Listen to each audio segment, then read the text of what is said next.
भविष्य की समीक्षा। उस आयोजन में आचार्य श्री ने कहा था कि आने वाले 50 वर्ष देश और समाज के लिए बहुत महत्वपूर्ण होंगे। हम में से बहुत से लोग उस समय नहीं होंगे। आपसे बातचीत करने और आपके संपर्क में रहने वाला यह शरीर तो निश्चित ही नहीं रहेगा, लेकिन कोई समीक्षक या इतिहासकार उस समय आज की स्थितियों की तुलना उस समय की परिस्थितियों से करेगा तो पाएगा कि समय और समाज ने कितनी प्रगति कर ली है। तब कोई समीक्षक आज के समय का मूल्यांकन करेगा तो यही कहेगा कि वह समाज कितना आदिम और पिछड़ा हुआ था। अभी हम 2000 साल पहले का वर्णन पढ़कर जिस तरह नाक भौं से कोड़ते हैं, उसी तरह 50 साल बाद लोग आज के बारे में पढ़ सुनकर राय देंगे।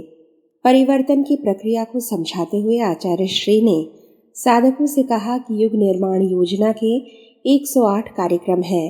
इनमें से कम 10 कार्यक्रम तो प्रत्येक साधक को हाथ में लेना चाहिए। जिन्हें अपने तक ही सीमित रहना है, वे साधक भले ही अपने आप को अलग रखें। जिन्हें विश्व मानव की सेवा के रास्ते अपना निर्माण और परिष्कार करना है, वे परिवर्तन की इस ईश्वरीय इच्छा से अपने आप को निमित्त बनाएं। उद्बोधन के बाद आचार्य श्री ने आए साधकों से मिलने जुलने का क्रम शुरू किया। शाम तक लगभग सभी साधकों से मुलाकात हो गई। यहाँ मिल गए साधकों के बारे में सोचने लगे तो याद आया कि गायत्री जयंती पर आया वह किशोर नहीं दिखाई दिया जो सबसे कम उम्र का था। यह ध्यान आते ही उन्हें मध्य प्रदेश से नियमित रूप से आने वाले ग्वालियर वाले जज साहब की याद आ गई। वे प्रणाम करने आए तो परिवार का हालचाल पूछा, पर जज साहब ने कहा था कि गायत्री जयंती का शिविर करने के बाद प्रणव यहाँ हर वर्ष शिविर में आने की बात कहते हैं। अभी वह दक्षिण भारत गए हैं। उनके कुछ साथियों ने कन्याकुमारी की यात्रा का कार्यक्रम अचानक बना लिया। इन दिनों वहाँ शिला स्मारक की चहल पहल है। सुनकर आचार्य श्री ने कहा था कि बच्चों के सामने विवेकानंद, रामतीर्थ, गांधी, सुभाष और तिलक का आदर्श होना चाहिए। उससे कहना कि अखंड ज्योति पढ़ता रहे और महीने 15 दिन में एक आध पत्र लिख दिया करे। कोई कष्ट कठिनाई हो तो वह भी निसंकोच लिखे। कन्याकुमारी और शिला स्मारक का ध्यान आते ही उन्हें स्वामी अनुभवानंद की याद आई। माताजी से पूछा तो पता चला कि सुबह के बाद वे कहीं दिखाई नहीं दिए हैं। उनके आने का उद्देश्य साफ समझ नहीं आया था।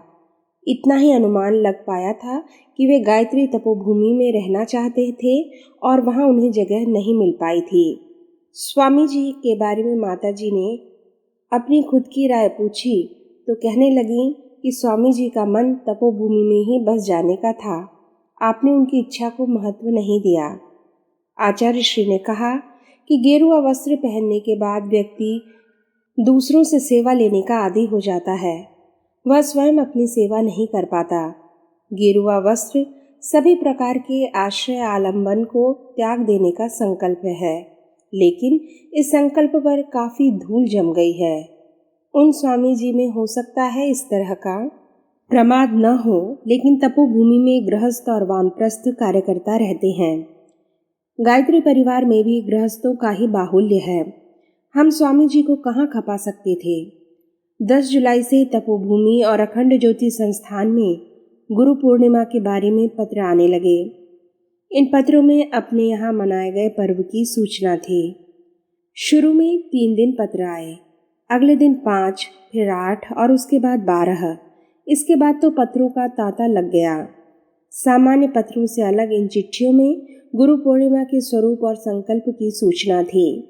आचार्य श्री ने इन पत्रों का सार संक्षेप तैयार किया और डायरी में लिखा कि प्रायः सभी साधकों ने गुरु पूर्णिमा के दिन अपने जीवन में कुछ न कुछ परिवर्तन का निश्चय किया है। इस निश्चय को युग निर्माण की आधारशिला कहा जा सकता है। गायत्री उपासना के संबंध में दी गई प्रेरणा को अधिकांश पाठकों ने अपनाया है।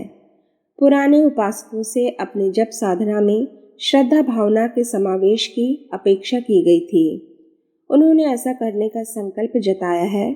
जो इस मार्ग पर आगे बढ़ गए हैं, उन्होंने पंचकोशीय गायत्री साधना अपनाई। गायत्री परिवार में अभी अभी शामिल हुए लोगों ने गुरु पूर्णिमा से अपनी साधना आरंभ की। साथ ही यह आश्वासन दिया कि अपने कुटुंबीजनों को उपासना में लगने के लिए प्रेरित करेंगे। स्त्रियों की गायत्री उपासना पर अधिक जोर दिया गया ताकि नई पीढ़ी को प्रबुद्ध बनाने में सहायता मिले। इस सुझाव का सभी क्षेत्रों में स्वागत हुआ। परिवार में शाम के समय ज्ञान गोष्ठियां चलाने के सुझाव पर भी अमल हुआ।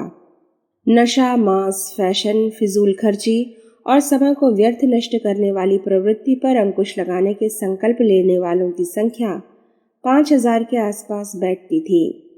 व्यक्तिगत बुराइयों के अलावा सामाजिक बुराइयों को दूर करने के संकल्पों की भी बाढ़ सी आ गई थी। परिजनों ने मृत्यु भोज, पशु बलि, बाल विवाह, अनमेल विवाह, दहेज जैसी कुरीतियों के खिलाफ आंदोलन चलाने के निश्चय किए। सभी मार्ग आलोकित।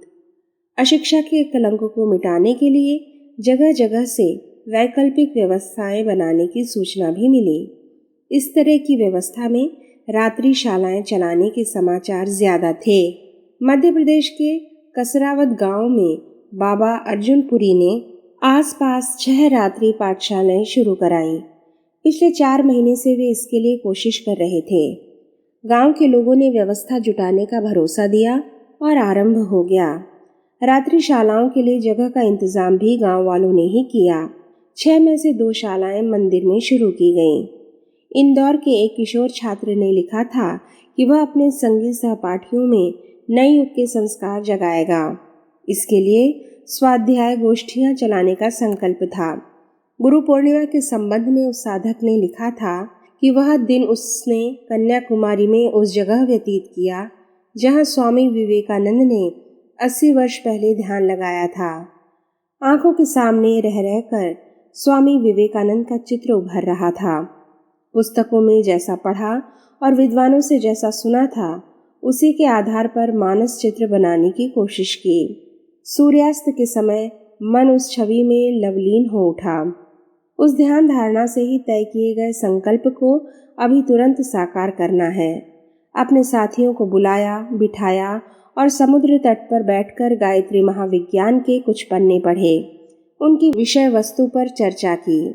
गुरु पूर्णिमा के बाद सामाजिक और सांस्कृतिक लक्ष्य प्राप्त करने पर ज्यादा जोर दिया जाने लगा था। अगस्त 1963 की कोई तारीख थी। सीताराम दास ओंकारनाथ बाबा मथुरा आए। उनकी बड़ी ख्याति थी। उनसे दीक्षा या प्रेरणा लेकर हजारों लोग भगवान नाम की साधना करने लगे थे। उनके अनुयायियों ने जय गुरु नाम से एक साधना संप्रदाय भी बना लिया था। बाबा जी जहाँ भी जाते उन्हें उनके भक्तगण घेरे रहते। अपने गुरु के साथ चलते हुए ये भक्त हरि नाम कीर्तन भी करते जाते थे। प्रारंभ में उन्होंने मौन व्रत ले लिया था। उसी स्थिति में नाम जप की प्रेरणा देते रहते। 1955 में उन्होंने अपने गुरु की प्रेरणा से मौन व्रत का उत्सर्ग कर दिया और नाम प्रचार में लग गए। उन दिनों मथुरा में सावन के झूले सज रहे थे। अपनी शिष्य मंडली के साथ सावन में मथुरा की छटा निहारने ही निकले थे। वे गायत्री तपोभूमि के सामने से निकल रहे थे कि बाबा ने दायां हाथ उठाया। यह रुकने का संकेत था। बारिश के कारण तपोभूमि के सामने वाली सड़क पर जगह जगह कीचड़ हो रहा था। उसकी परवाह किए बिना बाबा ने गायत्री मंदिर की ओर देखते हुए दंडवत प्रणाम किया और भीतर चले आए। साधकों या कार्यकर्ताओं को उनका विशेष परिचय नहीं था। आचार्य श्री ने बाबा को देखते ही पहचान लिया और आदरपूर्वक परामर्श तक ले गए। इससे पहले बाबा मंदिर में गए और वहां दर्शन के बाद परिक्रमा की। लौटकर परामर्श में बैठे। बाबा के बारे में कई चमत्कारिक घटनाएं प्रसिद्ध थीं। उन सबका संबंध यद्यपि उनके दिव्य जीवन से ही था। उनका विवाह उस समय की मान्यता के अनुसार काफी विलंब से हुआ था। पत्नी को उन्होंने आध्यात्मिक सहचरी ही माना और वंश वृद्धि नहीं की। कहते हैं कि विवाह के 2 वर्ष बाद ही उन्हें भगवान शंकर से दीक्षा मिली और उसके कुछ वर्ष बाद पत्नी चल बसी। घर गृहस्थी से मुक्त होकर वे एक निष्ठ भाव से आराधना में लग गए। पत्नी के निधन के साल भर बाद ही उन्होंने मौन धारण कर लिया। 22 वर्ष तक मौन साधना करने के बाद उन्होंने बोलकर नाम प्रचार शुरू कर दिया। परामर्श में बैठते ही बाबा ने आचार्य श्री की ओर देखकर अट्टहास किया। इस हंसी में खोए हुए साथी को पा लेने जैसा उल्लास था। बहुत दिनों से बिछड़ा साथी जैसे अचानक मिल जाए और हंसी फूट पड़े। उसके बाद बाबा ने कहा कि आपके मन में भी क्या वही बातें घुमड़ती हैं जो इस शरीर के बारे में दूसरे लोग सोचते हैं। इस कथन का आशय स्पष्ट नहीं था, लेकिन आचार्य श्री उसे समझ गए थे। उन्होंने कहा, नहीं, मुझे कोई आश्चर्य नहीं है। एक अवस्था के बाद पौराणिक और ऐतिहासिक का भेद मिट जाता है। अपनी आंतरिक स्थिति के कारण लौकिक और अलौकिक का भेद करते हैं। वस्तुतः ऐसा है नहीं। आचार्य श्री की बात सुनकर बाबा जी ने प्रसन्नता व्यक्त की। कहने लगे, गायत्री मंत्र इस युग का महामंत्र है। महामंत्र। रविंद्रनाथ टैगोर के पुरखों ने इसी की साधना की थी, इसलिए उनके वंशजों में एक से एक प्रतिभाएं आती गईं। ठाकुर कहते हैं कि आने वाले समय में इस महामंत्र के साधकों की संख्या बहुत ज्यादा बढ़ेगी। वे सब मिलकर ऐसी प्रचंड साधना करेंगे कि जो काम 100 साल बाद होना है वह 10-20 साल में ही संपन्न हो जाएगा। बाबा की बात सुनकर आचार्य श्री ने सिर हिलाया। बाबा फिर कहने लगे, एक उपाय तो यह है कि छोटी छोटी हजारों प्रतिभाएं आए और भगवान के काम में निमित्त बने। दूसरा उपाय यह है कि प्रचंड प्रबल 12 महासाधक आए जो अपनी स्वयं की सिद्धि से ही जगती को बदलकर रख दें।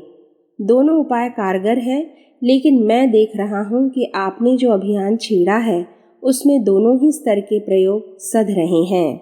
आचार्य श्री ने इस बात का भी स्वागत किया और कहा कि आप भी ईश्वर की उसी लीला के एक आकार हैं। हम सभी उसी के संकल्प की छोटी छोटी चिंगारियां हैं। दोनों में देर तक विभिन्न विषयों पर बात होती रही। करीब 1 घंटे तक वे आश्रम में रहे और उसके बाद विदा लेने लगे। आचार्य श्री ने उन्हें उपनिषदों का एक सेट भेंट किया। चलते चलते बाबा जी ने 3 खंडों को उल्टा पलटा। तीनों खंडों के अलग अलग नाम, ज्ञान, साधना और ब्रह्म विद्या खंड पढ़कर वे मुग्ध से हो गए। कहा, बाबा तुमने तो तीनों मार्गों को आलोकित कर दिया। यह कहते हुए उन्होंने अपने हाथ ऊपर उठा दिए। प्रसंग 24। सृजन शिल्पियों की खोज। 1964 की वसंत पंचमी पर अखंड ज्योति पत्रिका 25वें वर्ष में प्रवेश कर रही थी। लगभग 3 महीने पहले ही तय हो गया कि यह वर्ष रजत जयंती वर्ष के रूप इस वर्ष को उत्सव अभियान के रूप में मनाने के लिए कार्यकर्ताओं से सुझाव मांगे गए थे। कई तरह के सुझाव आए। उनमें वसंत पंचमी पर मथुरा में एक बड़ा सम्मेलन करने, उसके लिए आर्थिक सहयोग इकट्ठा करने, संगठन को मजबूत बनाने, जगह जगह प्रचार फेरियां निकालने और लोगों का सहयोग जुटाने के कई तरह के विचार थे। इन सुझावों या कार्यक्रमों के बारे में आचार्य श्री का मानना था कि इनसे क्षणिक उत्साह भले ही आ जाए, परिवर्तन या युग प्रत्यावर्तन की प्रक्रिया में कोई गुणात्मक परिणाम नहीं आएंगे। उन्होंने लिखा कि इस तरह के कामों से प्रचार का उद्देश्य ही पूरा होता है। ठोस काम और निर्णय विचार विनिमय से ही होते हैं। महत्वपूर्ण निर्णय लेने या आरंभ करने के लिए थोड़े से संकल्पवान व्यक्ति मिलें, बैठें और विचार विनिमय करें तो वह ज्यादा उपयोगी है। इस भूमिका के साथ गायत्री परिवार की या अखंड ज्योति पत्रिका की रजत जयंती मनाने के लिए 5 सूत्री कार्यक्रम नियत किए गए। उनके अनुसार 13 से 19 जनवरी तक सामूहिक जप, प्रार्थना और हवन आदि कार्यक्रम चलाने के बाद अंतिम दिन वसंत उत्सव मनाना था।